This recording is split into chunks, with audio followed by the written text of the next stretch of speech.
Hello friends, கருவாட்டு குழம்பு செய்வதற்கு தேவையான பொருட்கள்: வெங்காயம், தக்காளி, முருங்கைக்காய், முள்ளங்கி, கத்திரிக்காய், மாங்காய் நல்லா கழுவி கட் பண்ணி எடுத்துக்கணும். புளியை நல்லா வெந்நீரில் ஊற வச்சுக்கணும். பூண்டு உரித்து எடுத்துக்குவோம். அரை பச்சை மிளகாவும் சேர்த்துக்குவோம்.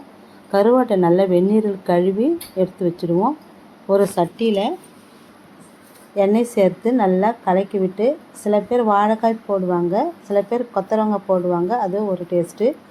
சட்டி சூடானதும் கடுகு பொரிஞ்சதும் வெந்தயம், வெங்காயம் வதக்கி விட்டு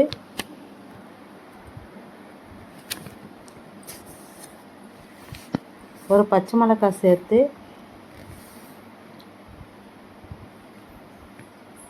பூண்டு சேர்த்து கட் பண்ணி வச்சுருந்த தக்காளி சேர்த்து வதக்கி, கருவேப்பிலையும் சேர்த்து கட் பண்ணி வச்சுருந்த தக்காளி சேர்த்து நல்லா வதக்கி விட்டுடுவோம். வதக்கிறதுக்கு தேவையான கல்லுப்பு சேர்த்து முள்ளங்கி சேர்த்து இவங்கள 1 by 1 சேர்த்து விட்டு, கருவாட்டு குழம்பு உடம்புக்கு மிகவும் நல்லது. இந்த உடம்பு கொத்தல் குடைச்சல் இருக்கிறவங்க சாப்பிட்டா நல்லது. கத்திரிக்காய் சேர்த்து மாங்காயம் சேர்த்து நல்லா வதக்கி விட்டுட்டு, தேவையான அளவு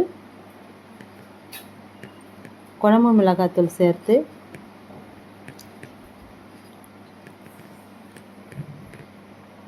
கொஞ்சம் மஞ்சத்தூள்,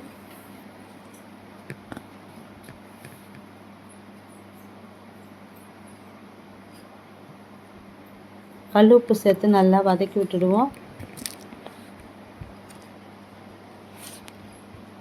சளி பிடிச்சிருக்கணும், கருவாட்டு குழம்பு சாப்பிடலாம். நல்லா வதக்கந்தோம் கரைச்சி வச்சுருந்த புளி தண்ணியை சேர்த்து விட்டு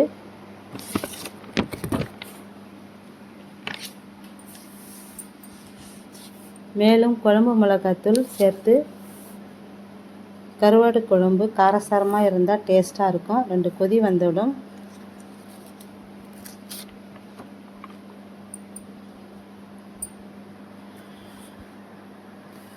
கருவாட்டு குழம்பு என்றாலே காரம் ஜிவ்வுன்னு ஏறணும், அப்போ தான் நல்லாயிருக்கும்.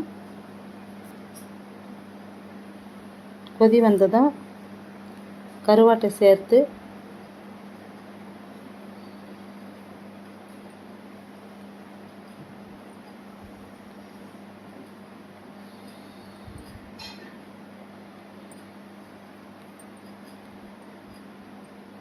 எடுத்தால் கருவாட்டு குழம்பு ரெடி. இந்த குழம்பு நம்ம சாதத்தில் போட்டு சாப்பிட்லாம். இந்த வீடியோ பிடித்திருந்தால் லைக் பண்ணுங்கள், ஷேர் பண்ணுங்கள், சப்ஸ்கிரைப் பண்ணுங்கள்.